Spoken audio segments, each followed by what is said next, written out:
Welcome to episode 31 of The Putting Couch, presented by the SeeMore Putter Company's tour team. I'm Jim Grundberg, and as always, joined by Ted Galena and Cody Hale.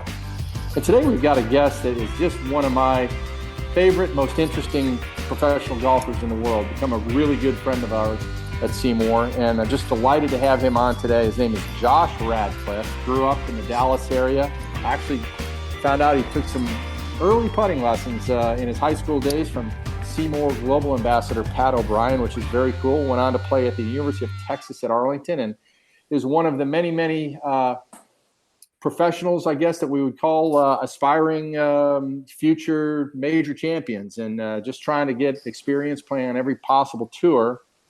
And Josh has been to the SeeMore studio and uses the SeeMore putter. And of course, we take great interest in him. But I think what our listeners are going to love about this conversation today is that Josh, I think, probably is the most organized, most data-driven, most self-analytic professional that I've ever come across on any tour in terms of before, during, and after analyzing his game. And he's just a joy to talk to, and he takes copious notes. So anyway, with that, Josh, hey, it is fantastic to have you on today, and it's probably one of the rare days off you have. Yeah, glad to be here. Thanks for having me on, guys.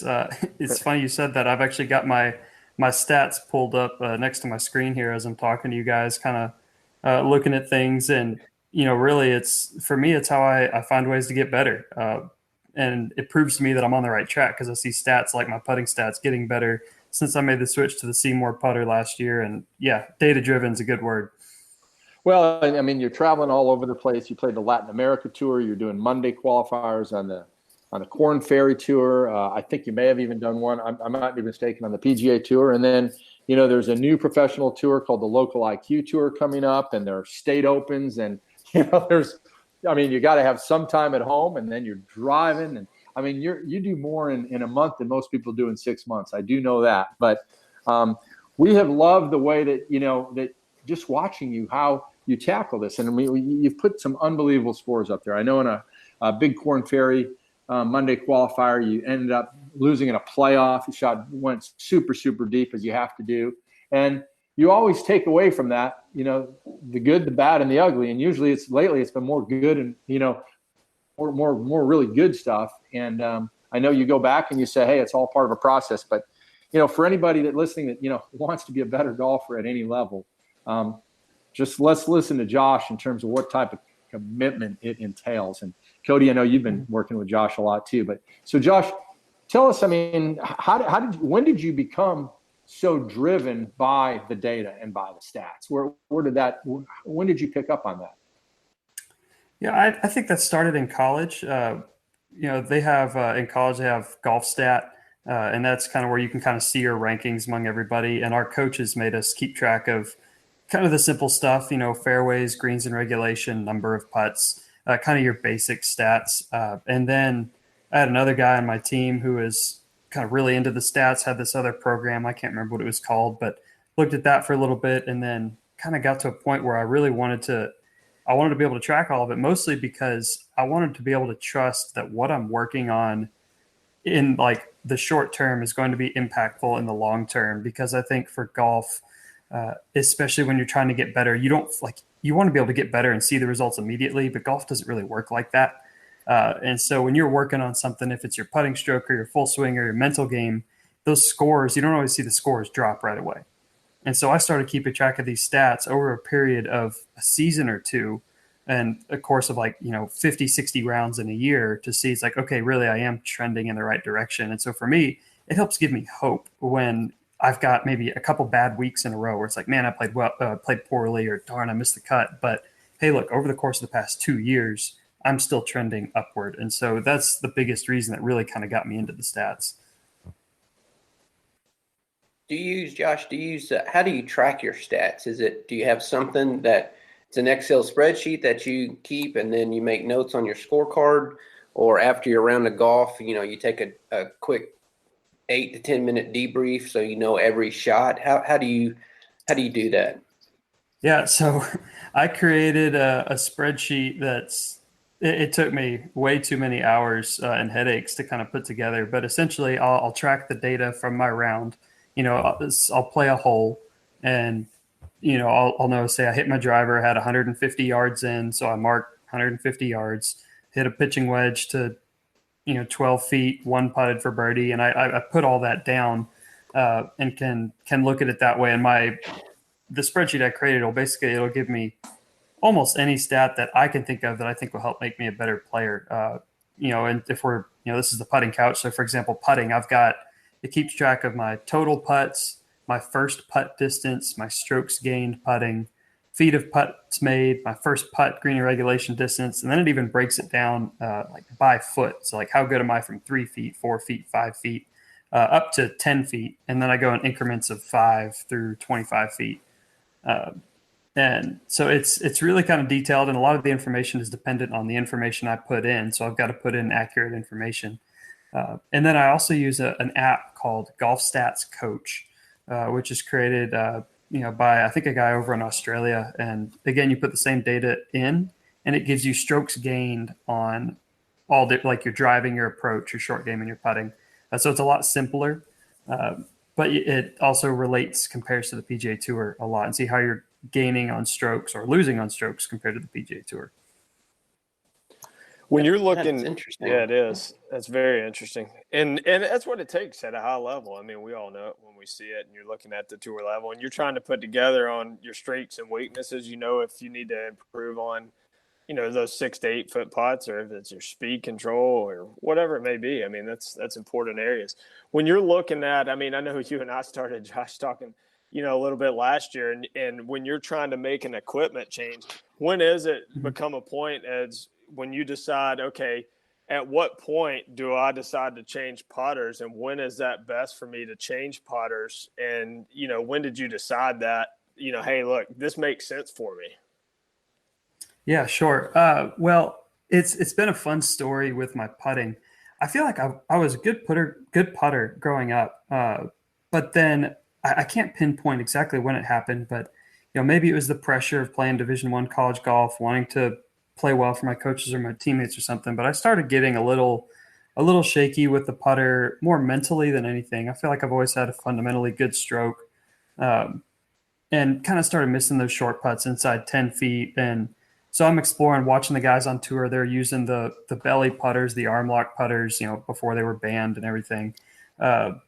And started playing professionally and started traveling with this guy who I respect a lot as a really good putter. His name's Joel Thalen, and he's got this arm lock putter, and he just rolls everything. And he's like, man, I stand by the arm lock. It's great. So I went and grabbed an old putter from my garage, extended the shaft, made it more upright and added more loft. Had this homemade arm lock putter that I putt with for a year, really to try to, if more than anything, get out of my head on those short putts. It's like, oh, this is going to make me a better putter. And I had some good rounds with it, and I kind of got hot, but I was streaky. And it didn't feel comfortable. It didn't feel natural to me.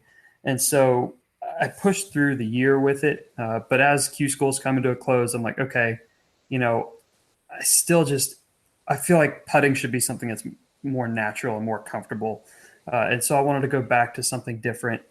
And what's funny is I wanted to try the center shafted putter, which I knew SeeMore was really well known for, kind of their classic model. And so that's when I reached out to you guys looking for a change, and ended up coming with you guys. And what I loved about your fitting process is that as a lefty, it's hard to find a bunch of different options to try.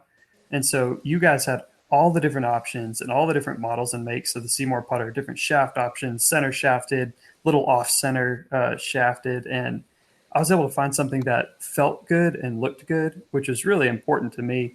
And I think that's something that I can really be now grounded in and confident. It's like, great, I've got this awesome piece of equipment that looks good and feels good, and it's set up to my natural setup. And I think that's when I realized, like, okay, I'm sticking to this for good. The rest of it is got to be between the ears, which is I've got to work on. But now I've got this great putter that I can trust. And so that's what kind of my putting process was like. I haven't changed putters often. And so I see myself sticking with this SeeMore for quite a while. Well, we love it, Josh, and it's been a lot of fun getting to know you. And just for our listeners out there, so Josh being a lefty, and he rolled just about all of the SeeMore putters. He was rolling great because, as he said, he loved the idea of a system. He's all about systems, and he's all about simplifying things and eliminating variables. And so, he started with an arm lock putter. As he said, that just didn't feel really, really comfortable. So SeeMore was a really nice option because, again, you can control where the putter's set up the same every time in relation to your intended target line, in relation to your head, your shoulders, your eyes. And our putters, whether, as you said, whether they're straight shaft or whether they're offset shaft or whether they have our new hosel, they all offer that same benefit. And so you had the whole run of it, and you ended up choosing an offset, a double bend mallet, and I believe the SB20. And then beyond that, as we got to be good friends, we actually sort of launched an entire custom shop, I think, off of trying to get you something really fun that you were just going to love. So we took your SB20 and we gave it a beautiful custom black finish. We put a few different sight lines on there. And so I'm hoping you're enjoying that because we're sort of doing a soft launch of our custom shop, and you were really the first guy to kind of put us to the test. Well, I didn't know that. And if that was a test, you guys passed it with flying colors. I'm sitting here, I'm holding it in my hands right now.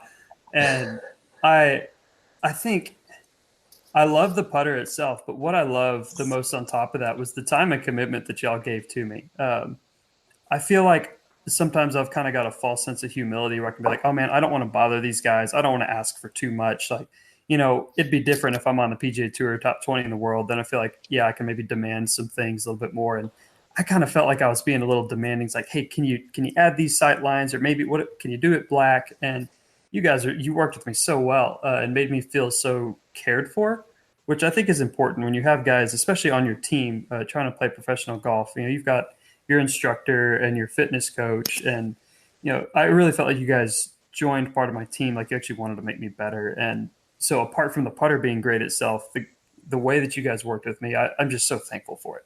It gives me that confidence that, and that loyalty to this putter and to you guys.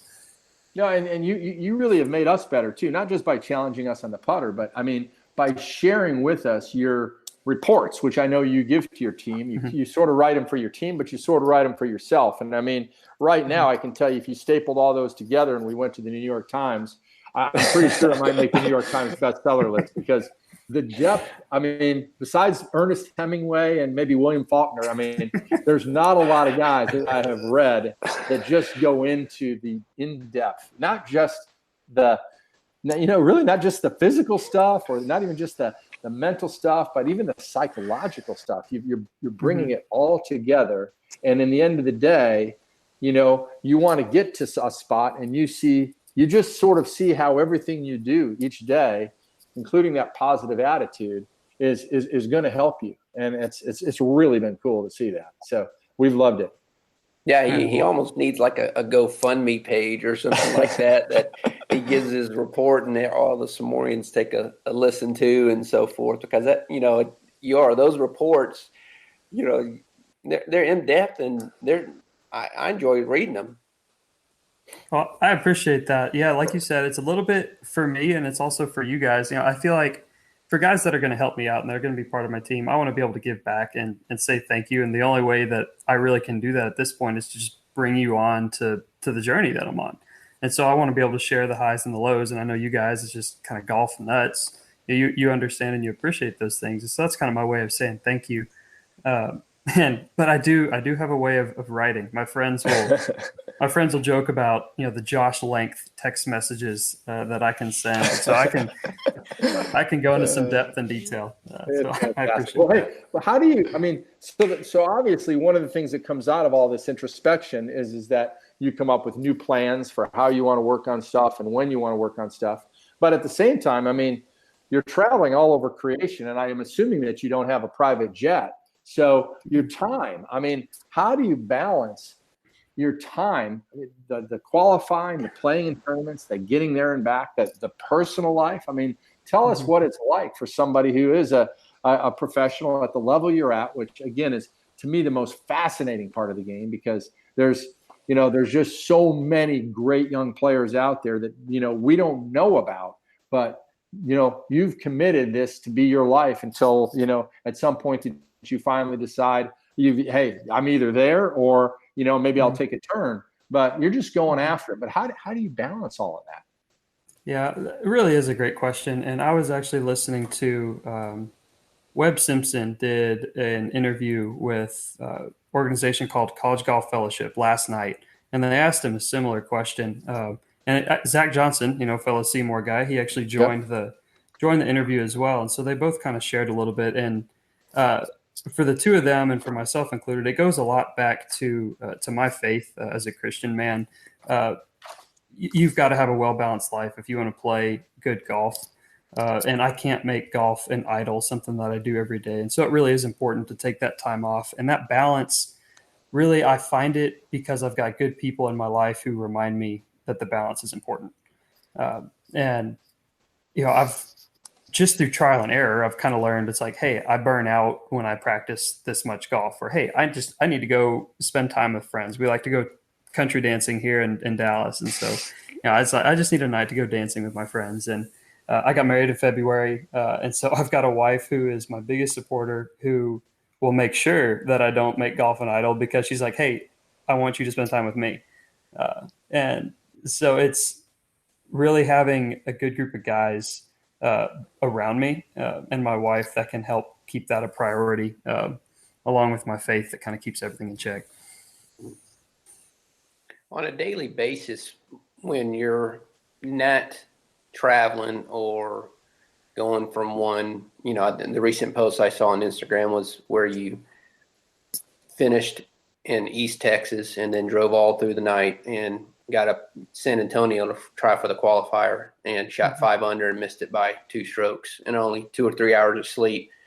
So I know that is difficult, but on a daily basis of practicing when you're at your home, for those that are listening that are aspiring to do what you're doing, what does it take on a daily or weekly basis when you're not traveling as a commitment going to the golf course? I mean, I know it's you and only you that have to make that time. Is it a 3-hour process? Is it an 8-hour process during the day? Or how does that look in your world?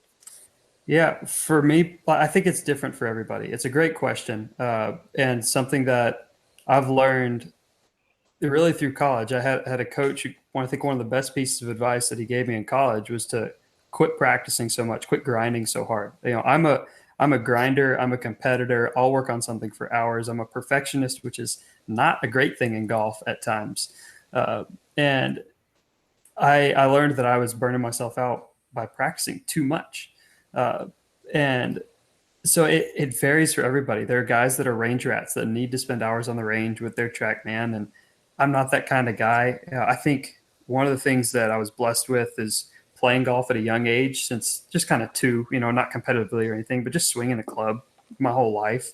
I built a lot of those skills, those motor skills that really stick and come pretty easily to me, as opposed to somebody who maybe picks it up when they're, 14, 15.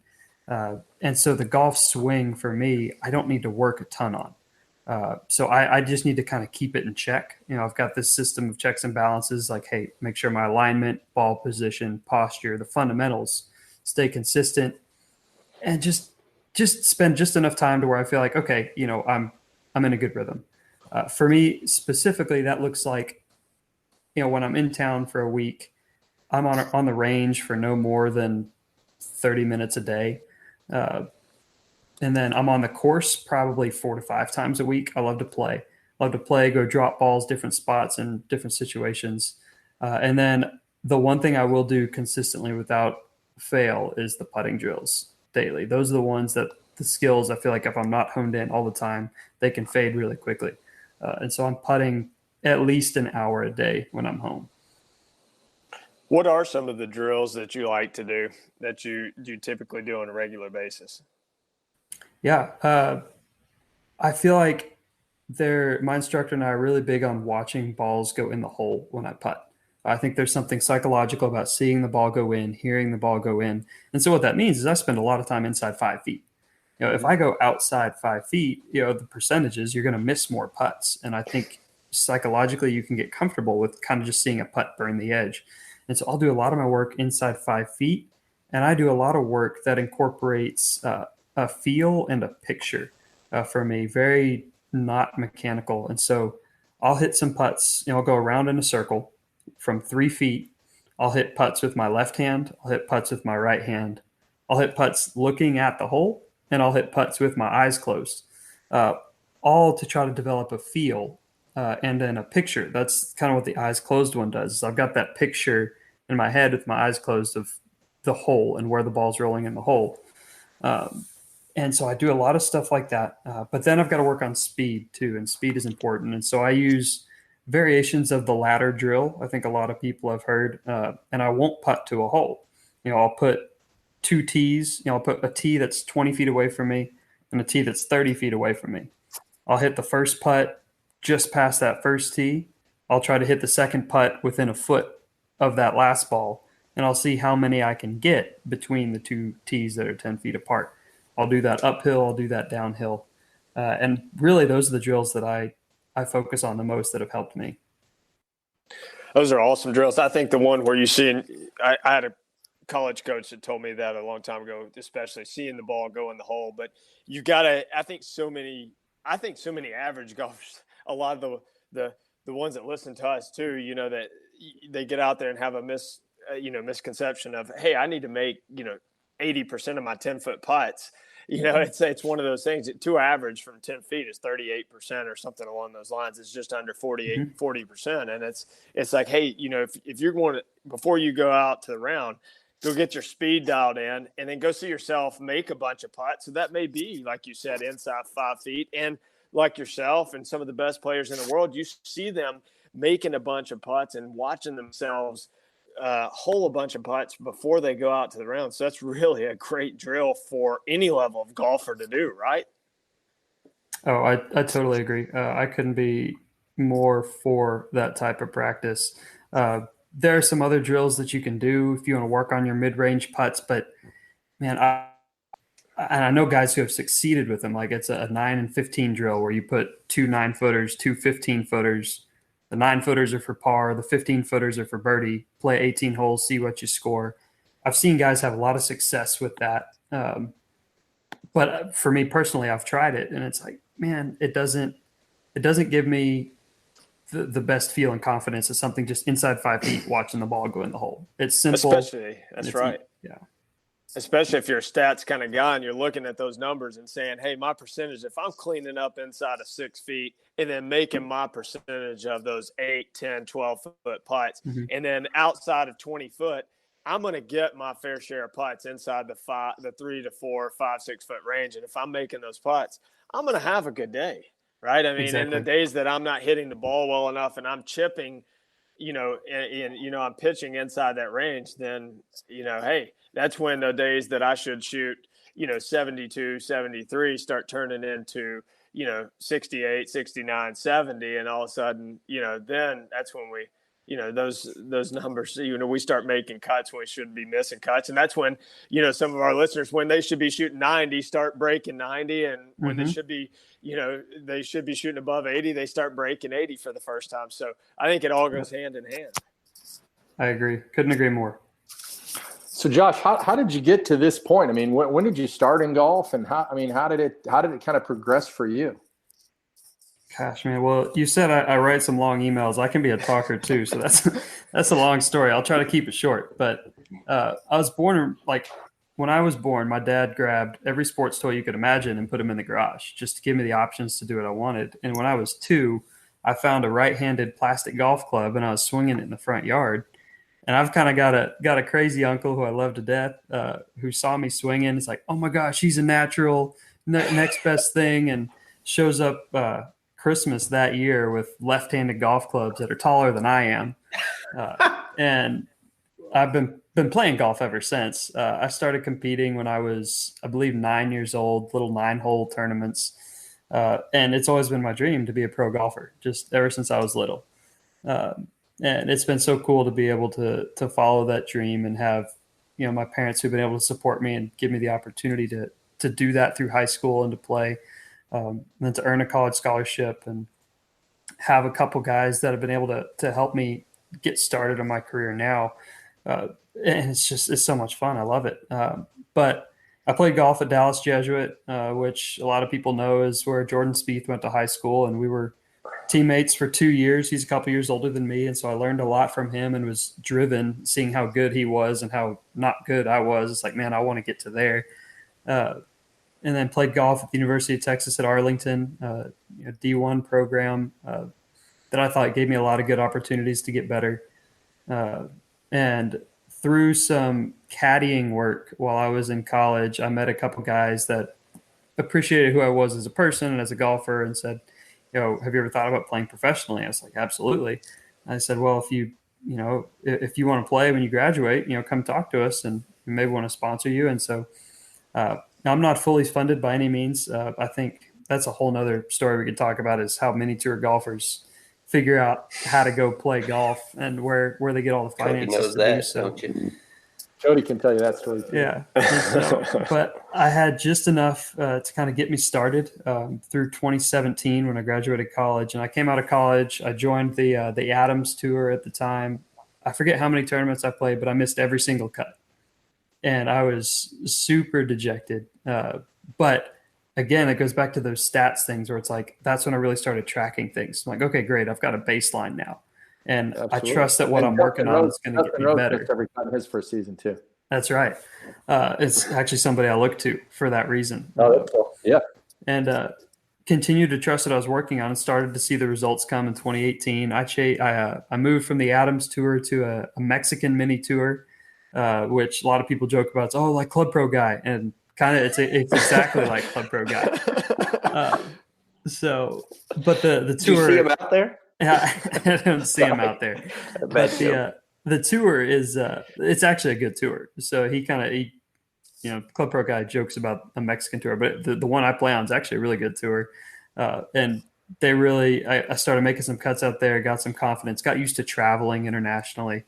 And from there, I bounced around state opens, the Adams Tour is now the All Pro Tour, the Swing Thought, anything I can find, I'm trying to play. I've done Q School every year. Didn't get through pre-qualifying my first year, didn't get through first stage my second year, and then got to second stage this past year. I missed final stage by 3 shots, and so I've kind of seen that progression, which has been really cool. And so now we're kind of here today, and I feel like I've got a good team, good equipment, and a lot of good confidence going. Well, I know you've got some status on the Latin America PGA Tour. Latin America. Yeah, that's right. I got my I forget about it because we only got to play one tournament, and then we got called off for coronavirus. So I do have my Latin card this year, and plan on playing there once the tournaments open back up. But you played a couple of Latin tournaments at the end of last year, and you were lighting it up. I mean, was that the Mexican tournament, or were those the Latin tournaments? So those are the Mexican Tour events, but the Mexican Gotcha. Tour had a couple events that qualified you for the Dev Series Final, which is a Latin Gotcha. America event. And so I Gotcha. qualified for the Dev Series Final, went to Peru, where there were 80 guys playing for 20 cards on the Latin Tour for this year. I finished 7th, and that's where I got my Latin card. Nice. And So that had to be one of your more memorable professional events to this point. What can you tell us about that? You remember anything about it? Yeah, that one, Peru is a lot of fun. That was my first time going South America. Had a lot of fun there. But really, I was in such a good groove and playing golf where I didn't change my mindset. The tournament was in my head no different than any other tournament. And I was using the SeeMore putter. They got me there. I made that transition a couple weeks prior. And so I was using the SeeMore, and I think the way that really got me settled in, because I knew I was playing for a card, and so there's a little bit of nerves there. But on the second hole in the first round, that's the most severe green on the course. I've got about a 25-footer that breaks about 4 feet, and so I just play it up to the left, and it comes down to the right, and it goes in the hole. And it's one of those putts that really just settled me in for the week. It's like, okay, like I've got this. I belong here. I can do this. And for me, I think one of the biggest things has been going from that state of mind of self-doubt to self-belief. You have enough bad results where you start to get in your head. It's like, man, I don't know. Can I be doing this? And then really working on that inner confidence, that belief in myself, almost an like internal arrogance, where it's like, hey, I can do this. And that tournament, that putt specifically, kind of got me through that week. And I finished in seventh and felt like I didn't have my complete A game, which is the biggest confidence for me. It's like, okay, hey, I really can do this. I belong out here. It's that feeling of the internal feeling of, hey, I belong out here, that has really kind of helped fuel since then, some of this good golf I've been playing. I mean, Pretty good. What's the one stat that almost every serious golfer keeps? I'm sure you probably keep this. I mean, what the heck is your handicap? Oh, that's funny. That's probably the one stat that means so little to me as a professional, right? Because kind of once you're a pro, it doesn't really matter. But I think for our listeners, what is it? Yeah, if I play with some buddies who, just some of my friends who are weekend golfers or whatnot, I'll play between a +2 and +4. So I've got to add strokes to my score while I'm giving them, their 15 handicap to try to make it fun. So. So +4, you go up against the club champion who's a scratch golfer, and you're giving him 2 aside. That's the professional level. Right. That's that next level where you're shooting 63s and 64s and 65s in PGA Tour sanctioned professional events. Your handicap starts going the other way. That's phenomenal. Josh, I mean, we love having you on the team, and we hope that we just wish for nothing but the best. I know that you're ready for Bear this year, and I know that there've been some opportunities that just haven't been there, but you're still doing the best you can. I know you mentioned you're going to head out to Colorado and maybe the state open there, and try to kind of work something together that makes sense for you. So, any other final thoughts at all, Josh, in terms of, what some of our listeners might enjoy hearing? Oh man, well, we can, I'd be glad to come on if there are other things that come up that the listeners, they liked about this, and they got any other questions, I'll be glad to come on with things specifically. But anything Ted said, I'm always never opposed to a GoFundMe. You were talking about. Where can they follow you on social media, Josh? Oh, there you go. That's a good question. And we'll post that up too on links as well. Yeah, I do most of my posts on social media will be Instagram. It'll be at JoshRad_golf. That's JOSHRAD as in dog _golf. And I like to be. I think I've had a couple of friends that have commented they appreciate the honesty of those posts. Like I'll post even if I play poorly. I won't just post the good results. And for me, it's a way of keeping others in the loop of what I'm doing. And then it's also like a record book for me to be able to go back and look on. And it's like, hey, remember when I was here playing in Mexico? And so that's cool. So they can follow me there.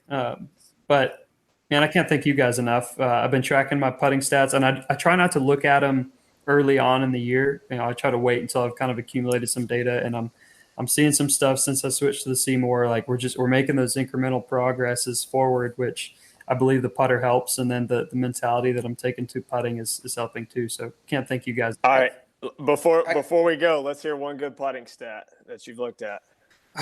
Let's see, man. One good putting stat. Well, while you're thinking of that, when did or how quickly or how long did it take you to get comfortable with the SeeMore when you got it from Cody and felt it was, very confident in your hand?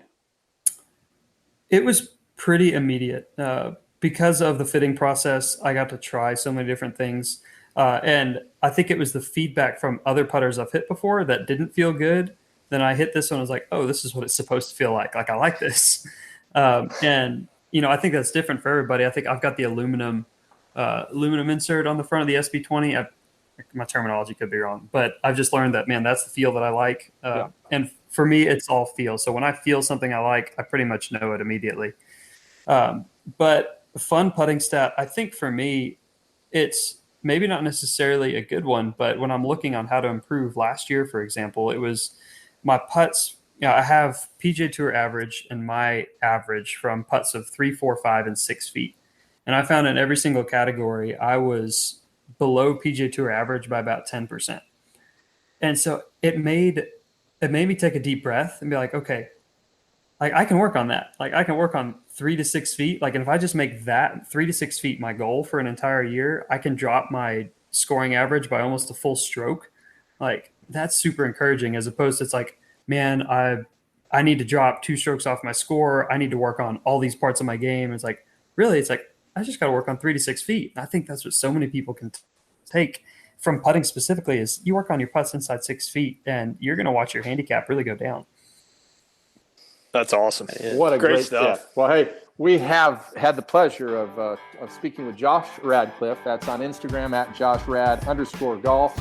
And Josh is a great friend of ours, and he's just a delightful young guy. And if you just keep your eye on him. But right now he's out there getting better, and really a guy that really enjoys the process. And I think he always takes something from every day, and I think that's something we can all learn a lesson from. So this has been the 31st episode of the Putting Couch, brought to you by the SeeMore Putter Company's tour team. I'm Jim Grunberg for Cody Hale, Ted Galena, and Josh Radcliff. Thanks for listening. We appreciate you joining us. If you haven't subscribed to the show, make sure you do wherever you're listening. Be sure to leave a rating and review, because that's how we get the Putting Couch podcast content in front of more people. Also, take a screenshot and share it on social media and tag us at SeeMore Putters or #TeamSeeMore.